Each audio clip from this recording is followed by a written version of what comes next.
There are over 35,000 museums within the United States, welcoming over 850 million visitors each year. Did you ever wonder what goes on behind the scenes in museums, creating the displays and exhibits we all enjoy?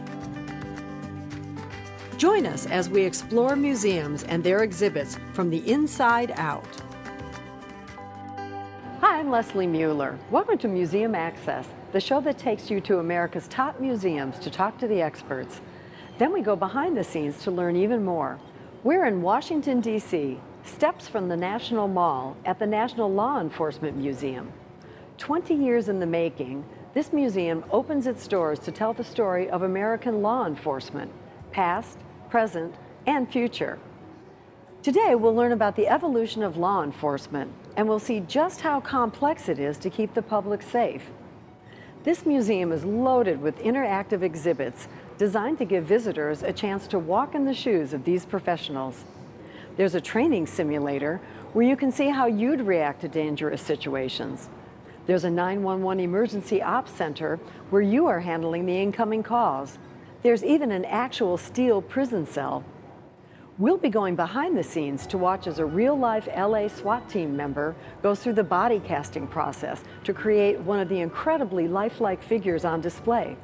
So are you ready to get a first-hand look at the extraordinary world of law enforcement? Let's go.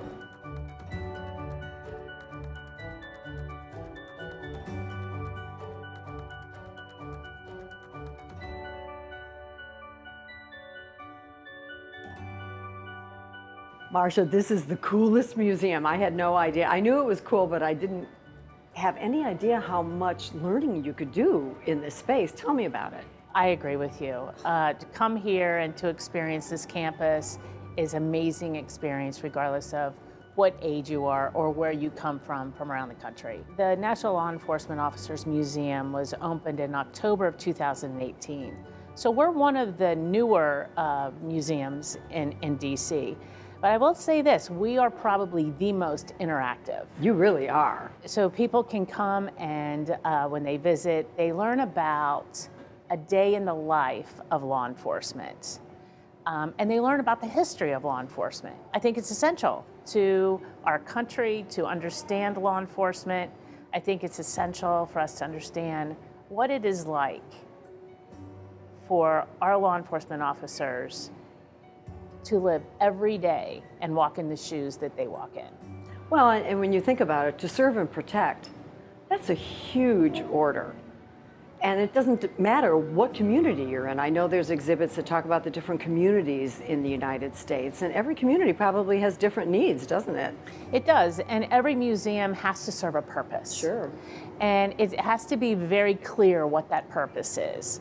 And I can tell you, when you walk into the National Law Enforcement Officers Museum, it is very clear at hello what you're going to be experiencing and that the day ahead of you is going to be full of excitement and education.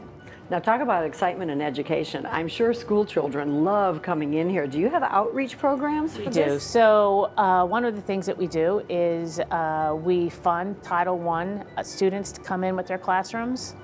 And they come in free into our museum, so we're very happy about that. We have adult education seminars, if you will, from time to time in our auditorium, talking about relevant issues in law enforcement.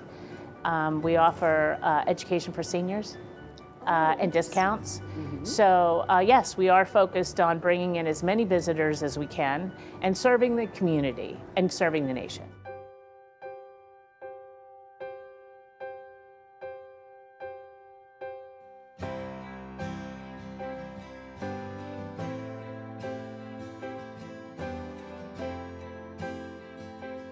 So Chelsea, tell me where we're standing here. This looks so cool behind you. What is it?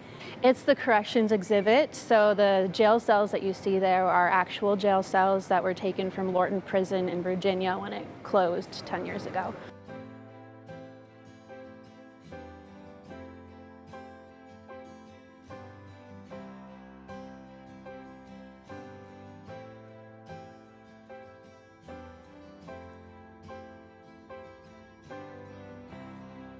That's the actual size? They're small. Yep, aren't and they? the jail furniture in there is the furniture that they used as well. So they were Boy. generous enough to let us take some when they closed. So I see somebody on the second level there. Who is that? So this is an officer, an actual corrections officer that was casted to be in our exhibit, and her story is actually pretty incredible. She saved her fellow corrections officer's life when she was basically taken hostage by one of the inmates. And so she was honored by our organization a few years ago, and she was casted to be a permanent representation of a corrections officer in the National Law Enforcement Museum. Well, as we're talking about these figures that are here, I see one that was a SWAT team member. So there's actually two that are SWAT team members. So we have one standing over there right by our SWAT wall, and then we have one actually up there that's pointed towards the SWAT wall, aiming from basically what would be a rooftop. So body casting was done for that? Yes, they were both, they're both SWAT officers from California that flew into New York to be casted, and they're representing the SWAT team in our museum. So my name is Darrell Edwards. I'm a deputy sheriff for Los Angeles County Sheriff's Department. I've been a deputy for the last 18 years. I work on the SWAT team. Been working in that capacity for the last 8 years.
We'll talk about realistic though, but what I really want to talk about is how much interaction there is here. I mean, you could take hours to go through here. There are so many things that you can sit down and what are some of your favorites? Oh gosh.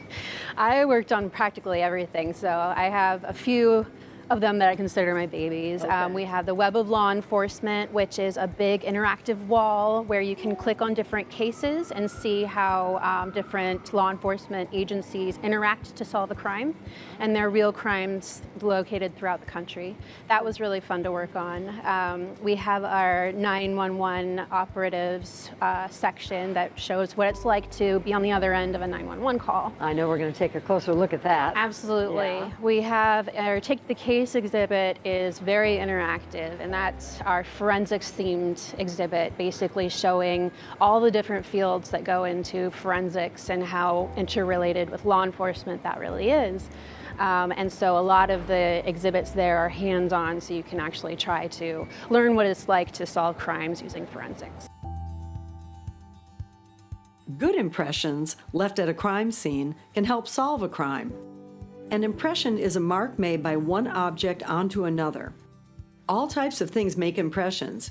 Sneakers on a dusty floor, a screwdriver used to pry open a window, a tire on a muddy road, or the rifling of a gun on a bullet as it fires. It's all about following the trail. And did I see an interrogation room back there too? There is an interrogation room where you learn from an actual interrogation specialist from the FBI what are good tactics to interview a potential suspect. Well, we've all grown up with law enforcement in television and in movies. Do you address that at all in the museum? We do, absolutely. We have our exhibit called Reel to Reel, and that looks at the relationship between law enforcement and pop culture through time. So that goes back to the 1800s and how people would use law enforcement in pop culture references. Inspiring toys, books, TV shows, and movies. Something about law enforcement captures our imaginations. Most of us do not interact with real officers day to day, but most of what we know or think we know about law enforcement comes from the media. The gangster with the Tommy gun in his violin case, the outlaw hanged for robbing a train, the rogue cop who ignores the rules but gets the job done. Stereotypes can be fun to joke about, but they do not accurately portray the reality or dangers of the job. In real life, there's tons of paperwork. Cases sometimes go unsolved, and nobody runs down a crowded street shooting at perpetrators. But pop culture cops can inspire their real-life counterparts. Sometimes it's the reason people become interested in law enforcement in the first place. And I also saw the canine, canines, we all love our dogs, but this is a different breed, isn't it? Tell me a little bit about what's involved in canine training and choosing the dog. Basically, they're picked straight after birth and trained to be a canine officer. And many canines actually that go through the training don't make it.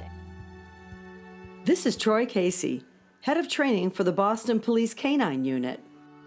These are 6-week-old Belgian Malinois puppies. The puppy that is selected will begin a 1.5-year training to become a Boston police dog. Troy's looking for a bit of independence, a free spirit, and a willingness to approach a complete stranger. He's also looking at what type of food drive they have and how dominant they are in the litter. He's narrowed it down to one of these 2 pups. The final decision is the puppy known as White Collar, and his new name will be Wyatt. 6 weeks later, his foster mom brings Wyatt in for training. He's brought into spaces with different flooring to get him used to walking on many different surfaces. He'll also get used to climbing stairs, because for a puppy who's never done it, it's all new. He'll also be trained to go up and down, and to go through objects, so that his officer partner does not have to expose himself or leave his cover. At 4 months old, it's clear that there's a problem. Wyatt has no prey drive. He needs to want to search and find something so that he gets his reward.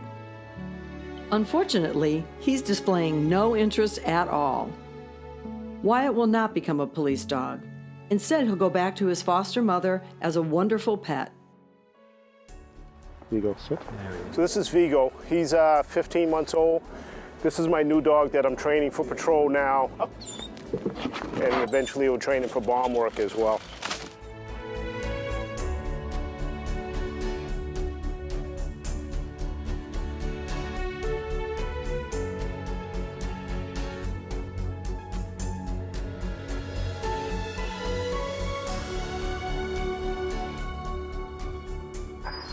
Boston Police K-9, come out of the basement and send my dog down. He'll find and bite you. Guts.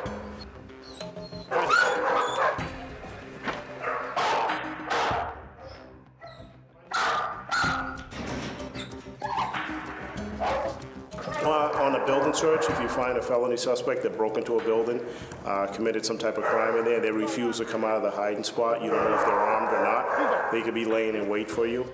Good. We'll give them repeated warnings to give up. If they don't give up, then we'll send the dog in for an apprehension. Exercise, we call it odor recognition. And some of the cans will have an odor that's familiar to the dogs. That's an explosive type odor.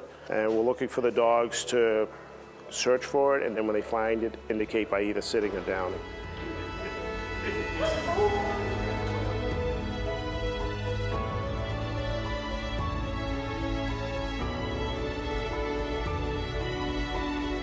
What Vigo's doing, he's an explosive detection dog, so he's doing a bomb sweep of a school.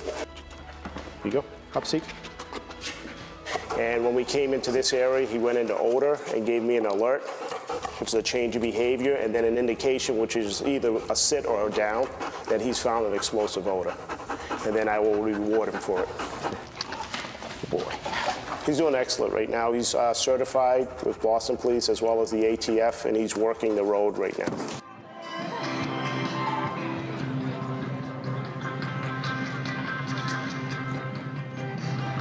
We're just doing a cursory sweep of the luggage that's bags that's dropped off for the pre-marathon race. It's just more hectic than the training. The training's kind of a sterile environment, but then once we get out in the real world, then that's when the training's put to test. He's a great dog. I've had 5 work dogs, and he's my 5th. He's probably my best all-around dog. This one will take me to retirement.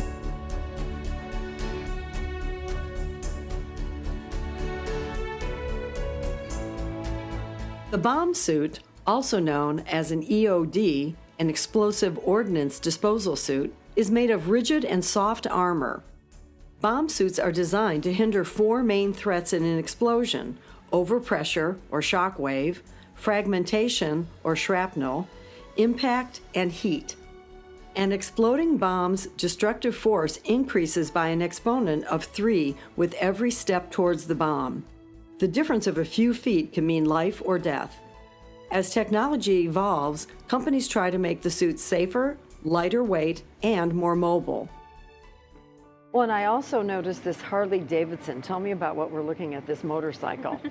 I know in law enforcement motorcycles are used a lot, but I hadn't seen that style. It's an interesting style. So it was used undercover. An ATF agent in Colorado went undercover with the Sons of Silence motorcycle gang, and he needed a really good motorcycle to fit in undercover, and so that motorcycle was the one he used. So we have it on loan to us from the ATF. ATF Special Agent Blake Boatler rode this government-issued 1963 Harley-Davidson Panhead motorcycle while undercover with the Sons of Silence motorcycle gang. The bike was used over the course of 3 decades by undercover ATF agents, including Boatler. He said the Panhead is a rock star in the biker world.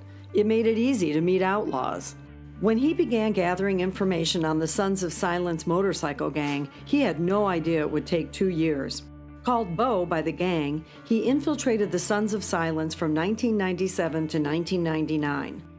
In the end, over 58 gang members and associates were arrested. ATF purchased or seized more than 200 firearms and over 25 pounds of meth. Well, and I know one of the more exciting things is there's a simulator. I saw a bunch of kids coming out the other day, and they were so excited. Some of them looked a little shell-shocked. Tell me about that. So the simulator is really supposed to show how officers make split-of-the-second decisions on the day-to-day, and they're really going through a lot of training to be able to do that well. It's a hard thing to be in when you're up close and personal with a high pressure situation. You need to be able to make the correct decision, and you need to be able to justify it later. And so the training simulator is really showing how you train to do that. You're 25 years old and you just graduated from the academy. You know the law, you know the procedures, but you're still anxious as your foot hits the pavement that first day. Will you make the right choices? Judging situations is what officers do all day long. Should that speeding driver get a ticket or just a warning? Is that driver under the influence of alcohol or drugs?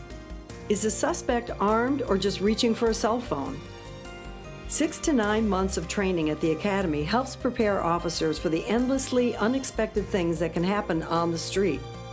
Recruits learn the law, practice procedures, and physically prepare their bodies. Realistic training scenarios help them figure out how to make the right decisions when their heart is racing and their adrenaline is shooting sky high. All that training helps officers make the right choice during that split second when it really counts. We're going to use our verbal skills if we can.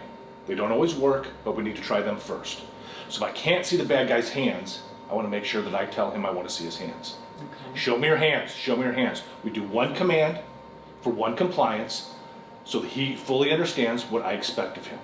We keep repeating that command until he complies. Once I see the hands, if there's something in the hands, we're going to demand that he drop whatever he's got in his hands. Drop the weapon, drop the stick, drop the knife, whatever the case may be, drop the weapon. But one command for one compliance, and if he complies with all that, we'll take him into custody without further incident and no violence. It's up to him, and it's up to you communicating clearly.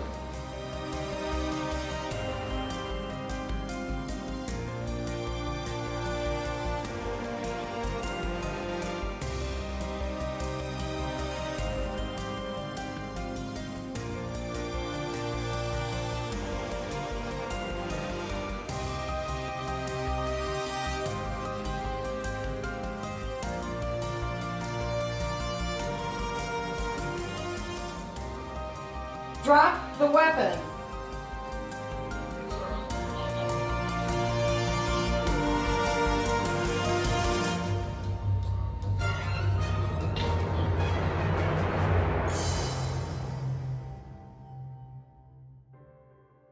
Wildlife Officer Mike Neal of the Arkansas Game and Fish Commission used this truck beyond its intended purpose.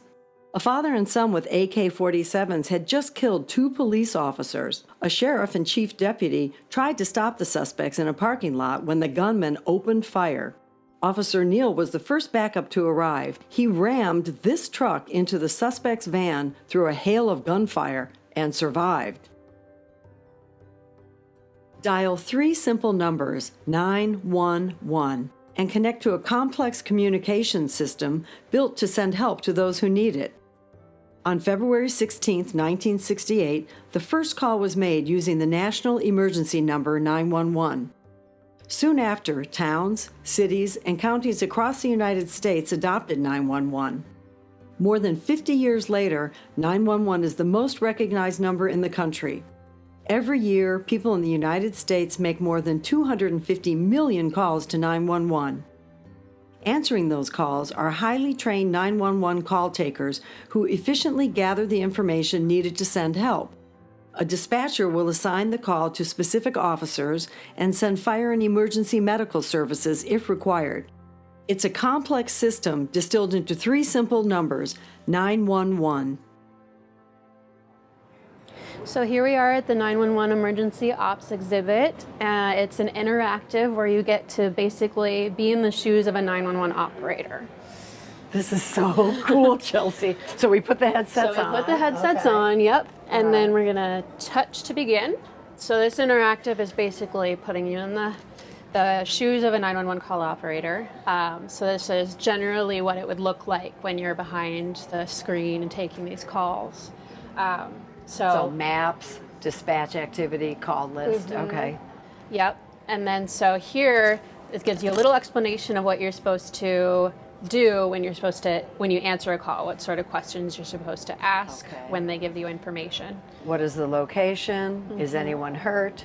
Are there any weapons, multiple suspects, or drugs? All right, here we go. 911, what is your emergency? My mommy and daddy are fighting. Okay, hon. Is your mom injured? I don't know. I'm hiding in the closet with my sister. How old are you two? I'm 8 and she's 5. Okay, I need you and your sister to stay safe and away from the fight. Stay on the line with me until the officers arrive, okay? You did the right thing calling 911. You're very brave. The police will be there soon. There's a memorial wall that has over 21,000 names on it.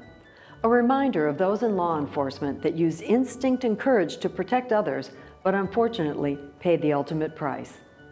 To serve and protect is not always easy, but law enforcement plays an important role in society, and understanding that role can strengthen relationships between law enforcement and the communities they serve. Thanks for joining us on Museum Access, where every visit is an adventure. I'm Leslie Mueller. See you next time.